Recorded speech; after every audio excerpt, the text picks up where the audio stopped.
Presidência da República, Secretaria-Geral, Subchefia para Assuntos Jurídicos, Lei número 13.105, de 16 de março de 2015. Código de Processo Civil. A Presidenta da República, faço saber que o Congresso Nacional decreta e eu sanciono a seguinte lei. Parte Geral. Livro 1. Das Normas Processuais Civis. Título único. Das normas fundamentais e da aplicação das normas processuais. Capítulo 1. Das normas fundamentais do processo civil. Artigo 1º.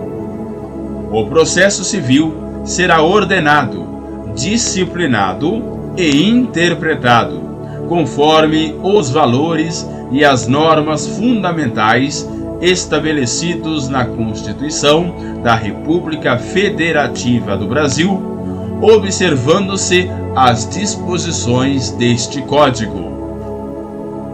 Artigo 2º. O processo começa por iniciativa da parte e se desenvolve por impulso oficial, salvo as exceções previstas em lei. Artigo 3º. Não se excluirá da apreciação jurisdicional ameaça ou lesão a direito. Parágrafo 1º. É permitida a arbitragem na forma da lei. Parágrafo 2º. O Estado promoverá, sempre que possível, a solução consensual dos conflitos. Parágrafo 3º. A conciliação, a mediação e outros métodos de solução consensual de conflitos deverão ser estimulados por juízes, advogados, defensores públicos e membros do Ministério Público, inclusive no curso do processo judicial. Artigo 4º. As partes têm o direito de obter, em prazo razoável, a solução integral do mérito, incluída a atividade satisfativa. Artigo 5º. Aquele que de qualquer forma participa do processo deve comportar-se de acordo com a boa-fé. Artigo 6º. Todos os sujeitos do processo devem cooperar entre si para que se obtenha, em tempo razoável, decisão de mérito justa e efetiva. Artigo 7º. É assegurada às partes paridade de tratamento em relação ao exercício de direitos e faculdades processuais, aos meios de defesa, aos ônus, aos deveres e à aplicação de sanções processuais, competindo ao juiz zelar pelo efetivo contraditório. Artigo 8º. Ao aplicar o ordenamento jurídico, o juiz atenderá aos fins sociais e às exigências do bem comum, resguardando e promovendo a dignidade da pessoa humana e observando a proporcionalidade, a razoabilidade, a legalidade, a publicidade e a eficiência. Artigo 9º.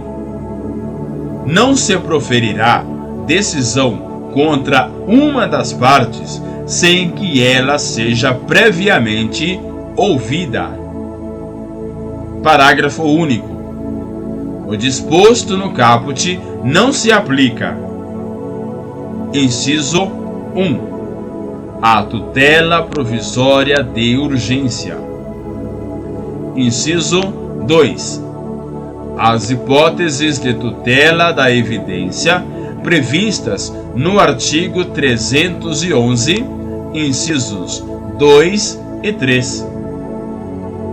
Inciso 3. A decisão prevista no artigo 701. Artigo 10. O juiz não pode decidir, em grau algum de jurisdição, com base em fundamento a respeito do qual não se tenha dado às partes oportunidade de se manifestar, ainda que se trate de matéria sobre a qual deva decidir de ofício. Artigo 11. Todos os julgamentos dos órgãos do Poder Judiciário serão públicos e fundamentadas todas as decisões sob pena de nulidade.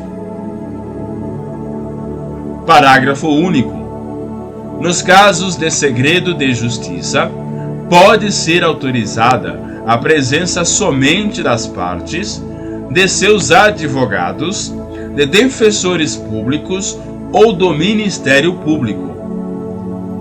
Artigo 12. Os juízes e os tribunais atenderão preferencialmente a ordem cronológica de conclusão para proferir sentença ou acórdão. Parágrafo 1º. A lista de processos aptos a julgamento deverá estar permanentemente à disposição para consulta pública em cartório e na rede mundial de computadores. Parágrafo 2º. Estão excluídos da regra do caput. Inciso 1. As sentenças proferidas em audiência homologatórias de acordo ou de improcedência liminar do pedido. Inciso 2. O julgamento de processos em bloco para a aplicação de tese jurídica firmada em julgamento de casos repetitivos. Inciso 3. O julgamento de recursos repetitivos ou de incidente de resolução de demandas repetitivas. Inciso 4.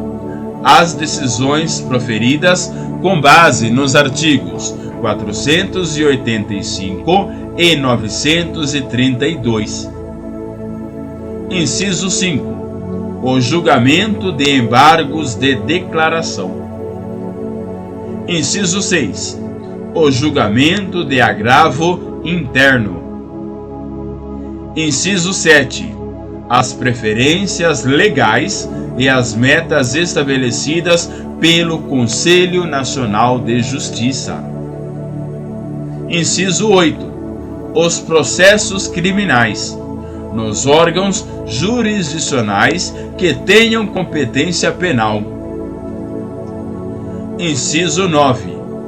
A causa que exija urgência no julgamento, assim reconhecida por decisão fundamentada. Parágrafo 3º. Após elaboração de lista própria, respeitar-se-á a ordem cronológica das conclusões entre as preferências legais. Parágrafo 4º.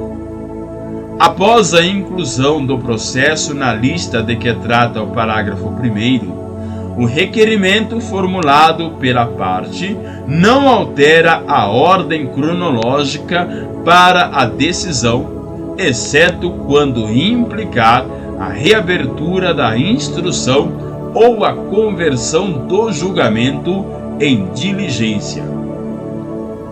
Parágrafo 5º. Decidido o requerimento previsto no parágrafo 4º, o processo retornará à mesma posição em que anteriormente se encontrava na lista. Parágrafo 6º. Ocupará o primeiro lugar na lista prevista no parágrafo 1º ou, conforme o caso, no parágrafo 3º, o processo que: inciso 1. Tiver sua sentença ou acórdão anulado, salvo quando houver necessidade de realização de diligência ou de complementação da instrução. Inciso 2. Se enquadrar na hipótese do artigo 1040, inciso 2.